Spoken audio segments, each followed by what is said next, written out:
गूंगी बहू। सब्जी क्या बनाई है री? सास ने ऐंठ कर बहू से पूछा। बहू ने जवाब न दिया। अरे तुझसे ही पूछ रही हूँ, क्या बनाया है आज?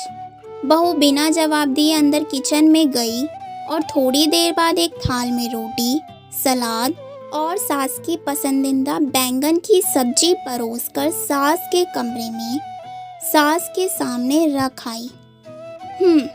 बड़ी अकड़बाज है री तू। जब पूछा तब बोल नहीं सकती थी, और ये रोटी किसके लिए परोस गई? मुझे नहीं खानी ऐसी रोटी, ले जा इसे यहाँ से। सास ने थाल उठाकर बेड के पास टेबल पर रख दी।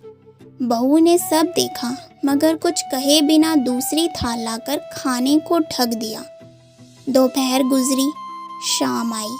खाने को देख सास का मन तो ललचा रहा था, मगर असली अकड़ तो सास में थी। बहू को इंसान ना समझकर कुछ भी अनाप शनाप बोल देने वाली सास बाद में भी बहू से ये अपेक्षा रख रही थी कि बहू आए और सास को जी जी जी करते हुए फिर से अपनी बेइज्जती करवाए।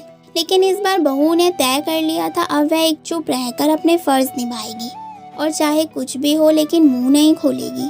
देखते देखते रात हो गई। खाना वहीं टेबल पर पड़ा रहा। अब वक्त हो चला था बेटे के घर लौटने का। बेटा अपने काम से रात 9 बजे घर पहुंचा। माँ का कमरा घर का पहला कमरा था और आदर्श बेटा वैसे भी दिन भर की कमाई माँ को सौंपकर ही पानी का गिलास भर पीता। यहाँ माँ उर्फ बहू की सास स्वयं ही अपनी अकड़ में भूखी बैठी, मुंह फुलाकर बैठी थी। क्या हुआ माँ? और ये क्या, ये सब्जी तो मेरे टिफ़िन में भी आई थी। ये तो दिन की सब्जी है, तुमने दिन का खाना अभी तक क्यों नहीं खाया? मैं कोई जानवर नहीं हूँ जिसके आगे रोटी पटक कर चली जाती है तेरी मैडम। मुंह से बोल नहीं सकती कि खाना खा लीजिए? मैं क्या चाहती हूँ, दो बोल, कोई प्यार से बोल दे, बस यही ना। सुबह से 2 बार पूछा उस मैडम को कि क्या बनाया है, मगर गूंगी बनी हुई है। एक यही सुंदर नहीं जो इतना घमंड है इसे। सास ने बातों का मसाले में लपेट कर परोस दिया। बेटा भी जानता था कि ये आए दिन का किस्सा है माँ का, इसीलिए हम करते माँ को बहलाता रहा। लेकिन माँ एक सास भी थी, बहू के झुकाव के बिना कहाँ मानने वाली थी। कचहरी में अब बहू को बुलाया गया। पति, क्या हुआ? आज माँ ने सुबह से खाना नहीं खाया, तुमने पूछा नहीं? बहू ने गर्दन हिलाई और कहा, मैं नहीं बोल सकती। सास का पारा चढ़ गया। तनक कर बोलने लगी, ये देख, इसे क्या फ़र्क पड़ता है मैं जीऊँ या भूखी मर जाऊँ। इसकी अपनी माँ ने भी यही सब किया होगा, तभी ऐसा सीख गई। अब बहू के बर्दाश्त की सीमा पार हो चुकी थी। कोई औरत बिना वजह अपने मायके वालों के खिलाफ कुछ नहीं सुन सकती। तो बहू भी बोल पड़ी, मेरी माँ को क्यों बीच में लाती हो आप? उन्होंने क्या बिगाड़ा है आपका? जो कहना है मुझे कहिए, मेरी माँ बाप तक पहुँचने की ज़रूरत नहीं, मैं यहाँ जीती जागती खड़ी हूँ। मुझसे बात कीजिए। ओह, तो तेरे मुंह में ज़बान भी है। मेरी बात का जवाब देने के लिए तो तू सुबह से गूंगी बनी फिर रही थी। गूंगी बनने पर आप ही ने मजबूर किया है।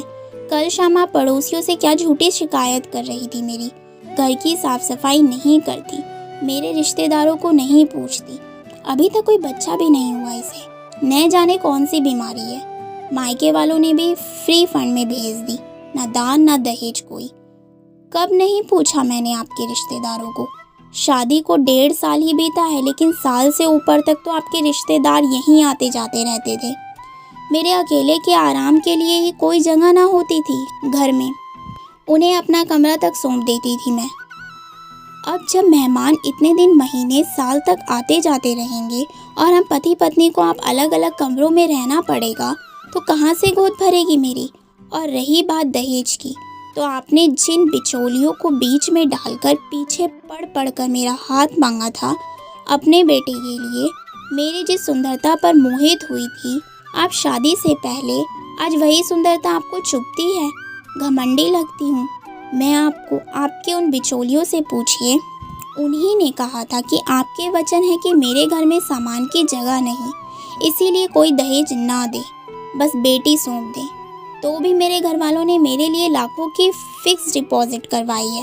अब यही जवाब मैंने इन्हें कल भी दिया। आप भी यहीं मौजूद थे पतिदेव जी। तो आपकी मम्मी ने ये क्या कहा? अपनी मैडम से कह दे कि इस घर में रहना है तो मुंह पर ताला लगा कर रहे। पटर पटर की तो मेरे घर से निकल जाए। आपके सामने रोटी का थाल परोस कर जाती हूँ बिना कुछ कहे तो आप अपने आप को जानवर मानने लगी। लेकिन आप जो आए दिन मेरा तिरस्कार करती हैं, अपने शब्दों से ही मुझे नोच डालती हैं, यहाँ तक कि मेरे मायके वालों को भी अब शब्दों का इस्तेमाल करने से नहीं चूकती, आप तो क्या आपसे इस तरह मेरा मन जुड़ेगा? भला मेरा मन मानेगा कि मैं आपको सम्मान दूं? और अगर मुंह खोलकर आपको आईना दिखा भी दूं तो आप जवाब देती हैं कि मेरे घर से निकल जाओ।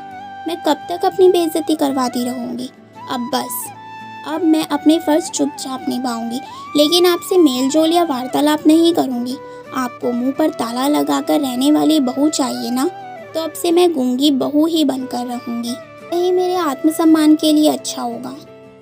बहू के वचन सुनकर सास मौन थी, लेकिन कब तक ये तो कोई नहीं जानता था।